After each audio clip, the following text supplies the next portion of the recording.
বাংলাদেশের স্বাধীনতার ৫৪তম বার্ষিকী ও জাতীয় দিবস এবং বাংলাদেশ আমিরাত কূটনৈতিক সম্পর্কের সুবর্ণ জয়ন্তী অনুষ্ঠিত হয়েছে। বুধবার আমিরাতের বাণিজ্যিক রাজধানী দুবাইয়ের রাইফেলস হোটেলে এই অনুষ্ঠান আয়োজন করা হয়। অনুষ্ঠানে গেস্ট অফ অনার ছিলেন আমিরাতের পররাষ্ট্র মন্ত্রণালয়ের দুবাই অফিসের উপপরিচালক রাশিদ আবদুল্লাহ আল কাসির। আয়োজিত অনুষ্ঠানে প্রায় ২০টি দেশের কূটনৈতিক, ব্যবসা নেতা, উচ্চপদস্থ কর্মকর্তা এবং গণমাধ্যম ব্যক্তিবর্গ সহ প্রায় ৩ শতাধিক অতিথি উপস্থিত ছিলেন।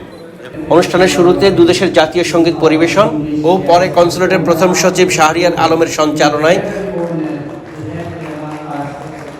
দুবাইতে নিযুক্ত বাংলাদেশের consul general B M Jamal Hossain সকল প্রবাসীদের অভিনন্দন জানান এবং আমিরাতের দুই ভাতৃপ্রতি দেশের জনগণের সৌহার্দ্যপূর্ণ ও সহাবস্থান অব্যাহত সমর্থনের জন্য সংযুক্ত আরব আমিরাতের নাগরিকদের ধন্যবাদ জানান। অনুষ্ঠানে কনসাল জেনারেল আরও বলেন, বাংলাদেশ ইউএইর ৫০ বছরের কূটনৈতিক পারস্পরিক বন্ধুত্বের সহযোগিতা যে সম্পর্কের সূত্রপাত হয় সেটি এখন অনন্য উচ্চতায় প্রতিষ্ঠিত হয়েছে। এখন আমাদের দুই দেশের মধ্যে সম্পর্ক সেটি এখন আপনারা সবাই জানেন যে এটি একটি এখন এই সম্পর্ক ধীরে ধীরে আরও বৃদ্ধি পাচ্ছে এবং এই দেশে এখন প্রায় ১০ লক্ষের অধিক বাংলাদেশি নাগরিক ওখানে বসবাস করে এবং তাদের যে কন্ট্রিবিউশন বাংলাদেশের উন্নয়নের অগ্রগতিতে সেটিও আমরা অত্যন্ত গুরুত্বের সাথে স্মরণ করি।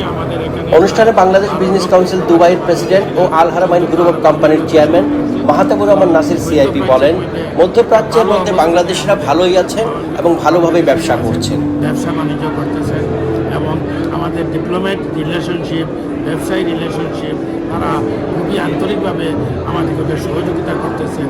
বিশেষ করে আপনি জানেন হয়তো আমি আল হারামাইন পারফিউম কোম্পানির চেয়ারম্যান এবং এই দেশে যখন আমরা সৌদি আরব থেকে আসি, আমার ফ্যাক্টরিটা জনসমৃদ্ধ আরব আমিরাতে করি, তখন দেখা গেছে যে এই দেশের সরকার, এই দেশের প্রশাসন থেকে আরম্ভ করে প্রত্যেকেই আমাদেরকে ওয়েলকাম জানাচ্ছে এবং আমাদেরকে সহযোগিতা করেছে এবং এই যে আন্তরিক সহযোগিতা, ভালোবাসা এবং আজকের এই অনুষ্ঠানের মাধ্যমে আরও বৃদ্ধি পাবে বলে আমি আশা করি। অন্যদিকে দুবাইয়ের ব্যবসায়ী নেপলেক্স গ্রুপ অব কোম্পানির চেয়ারম্যান এ কে আজাদ বলেন, স্বাধীনতার ৫০ বছর পরেও বঙ্গবন্ধু শেখ মুজিবুর রহমানের যে সম্পর্ক তৈরি করে গিয়েছেন, আজকের অনুষ্ঠানে সেটি সুন্দরভাবে তুলে ধরা হয়েছে।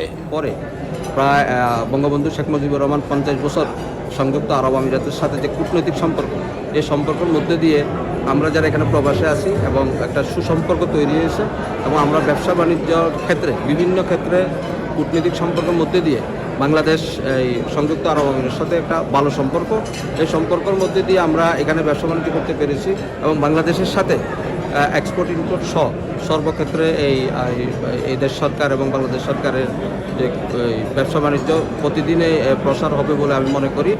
অনুষ্ঠানে আগত ব্যবসায়ী নেতা ও বাংলাদেশ বিজনেস কাউন্সিল দুবাইয়ের ভাইস প্রেসিডেন্ট মোহাম্মদ রাজা মল্লিক বলেন, বাংলাদেশের সাথে ইউএইর সম্পর্ক ভালো থাকলে আমরা লাভবান হব। চলে আসছে ইউএইর সাথে বর্তমানে আমাদের অনেক সুসম্পর্ক, আমাদের সরকারের অনেক সুসম্পর্ক। এই সম্পর্ক নিয়ে আগামী দিন আমরা মনে করি আমাদের বাংলাদেশ এবং সংযুক্ত আরব আমিরাতের ভিতরে যে সম্পর্ক আছে সেটা নিয়ে আমাদের অনেক প্রফিট হবে, অনেক লাভবান আমরা থাকবো। এবং আপনারা জানেন যে আমাদের এই গত ৪-৫ বছরে আমাদের ইউএর সাথে যখন আমাদের বাংলাদেশিদের ভিসা খোলার পর থেকে, সুসম্পর্কের পর থেকে আমরা অনেক এগিয়ে আসছি। আমাদের প্রায় ১২ লক্ষ লোকের মতো আমরা ইউএতে আমরা এখন আছি। আশা করি সামনের দিকে আরও সুন্দর এই সম্পর্ক থাকলে আমাদের দেশ এবং আমাদের জাতি উপকৃত হবে। ধন্যবাদ সবাইকে। আমিরাতের প্রতিষ্ঠাতা শেখ জায়েদ বিন সুলতান আল নাহিয়ানের সঙ্গে জাতির জনক বঙ্গবন্ধু শেখ মুজিবুর রহমানের সাক্ষাতের বিষয়বস্তু প্রামাণ্য চিত্রে তুলে ধরা হয় এবং এরপরে সুবর্ণ জয়ন্তী উপলক্ষে একটি কেক কাটা হয়।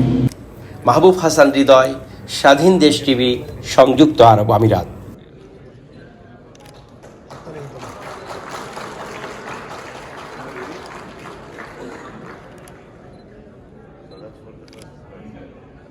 Something like